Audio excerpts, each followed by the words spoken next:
Hello दोस्तों, आप सभी लोगों को मेरी तरफ से जय भीम, नमो बुद्धाय। हमारे परम पूज्य बाबा साहब भीमराव अंबेडकर जी ने जनवरी 1913 में बीए की परीक्षा पास की थी। वे हमेशा कक्षा 1 से लेकर बीए तक हर क्लास पास किया था। उन्होंने बीए की डिग्री हासिल करने के लिए कड़ी से कड़ी मेहनत भी किया था। बीए की डिग्री प्राप्त करने के लिए पिता रामजी सतपाल जी ने भी अपना बाबा साहब जी भीमराव जी को रात 2 बजे पढ़ने के लिए रोज़ समय से उठा देते थे, जिससे वे समय पर नहा धोकर अपने स्कूल चले जाते थे। इस प्रकार की पढ़ाई लिखाई करने के लिए पिताजी ने पूरा सहयोग एवं मार्गदर्शन भी दिया था, क्योंकि पिता रामजी सतपाल शिक्षा का महत्व अच्छी तरह से समझते थे। वे सैनिक स्कूल के हेडमास्टर भी रह चुके थे। उन्हें पढ़ाने का अच्छा अनुभव भी था। वे अंग्रेजी की भी अच्छी जानकारी रखते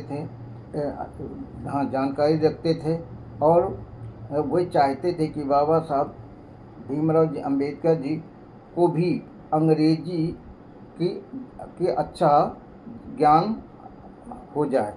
इसके लिए वे पूरा मार्गदर्शन देते रहते थे। इसलिए बाबा साहब भीमराव अंबेडकर जी ने कहा था कि मैं अंग्रेजी अच्छी तरह से लिख भी सकता हूँ और बोल भी लेता हूँ। ऐसा लोग समझते थे, क्योंकि इसके लिए मेरे पिताजी महत्वपूर्ण भूमिका अदा रहते थे। उन्होंने मुझे अंग्रेजी का उचित प्रयोग करने का तरीका बताते थे। जिस प्रकार शब्दों से वे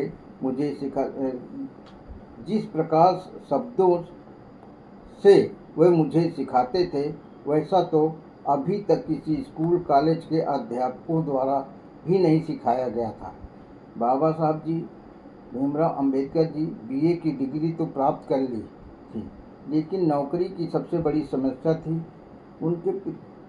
उनके पिताजी चाहते थे कि वे बम्बई में ही रहकर नौकरी करें, लेकिन बाबा साहब भीमराव अंबेडकर जी को सबसे बड़ी चिंता थी बड़ौदा के महाराजा द्वारा दी गई स्कॉलरशिप, जिससे वे अपने आप को ऋणी या कर्जदार समझते थे, अपने आप को कर्जदार महसूस करते थे। इसलिए अपने कर्तव्यों को पालन निभाने के लिए बड़ौदा महाराजा के यहाँ नौकरी करना चाहते थे, जिससे घर की आर्थिक स्थिति में कुछ सुधार हो सके, क्योंकि घर की आर्थिक दशा भी ठीक नहीं थी। पिता रामजी सतपाल जी अच्छी तरह से जानते थे कि बड़ौदा महाराजा के राज्य में अच्छा माहौल नहीं है। वहाँ पर भी जात पात, ऊंच नीच, छोटा बड़ा का बोलबाला है। वहाँ पर बाबा साहब भीमराव अंबेडकर जी को पग पर, कदम कदम पर अपमान सहना पड़ेगा, क्योंकि हर जगह जातिवादी, रूढ़वादी, गंदी मानसिकता रखने वाले लोगों की संख्या अधिक थी। उन्होंने अपने पिताजी की इच्छा की उपेक्षा, अवहेलना करके तथा पिताजी की सलाह को दरकिनार करते हुए उन्होंने सयाजी राव गायकवाड़ जी की रियासत सरकार में नौकरी करने चले गए थे और उन्हें फौज में लेफ्टिनेंट के पद पर आसीन हुए थे। परंतु बाबा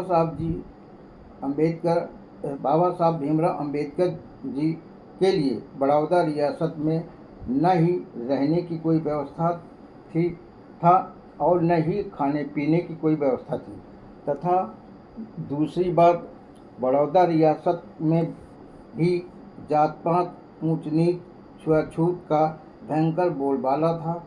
बाबा साहब भीमराव अंबेडकर जी बड़ौदा रियासत में मुश्किल से 15 दिन ही मुश्किल से काम कर पाए थे। बम्बई से तार के माध्यम से सूचना प्राप्त हुई कि पिताजी की हालत बहुत ही गंभीर है, चिंताजनक है। उन्हें बहुत ही चिंता हो गई थी, इसलिए बड़ौदा राज्य से बम्बई के लिए चल दिए। उन्हें बड़ौदा राज्य से मात्र 8 दिन का वेतन मिला था। उन्होंने रास्ते में सोचा कि पिताजी के लिए बर्फ़ी खरीद ले, इसलिए वे गाड़ी से उतरे ही थे, लेकिन तुरंत ही गाड़ी चल दी। इसलिए वे समय से उस दिन बम्बई नहीं पहुंच पाए थे और दूसरे दिन अन्य गाड़ी से बम्बई पहुंच पाए थे।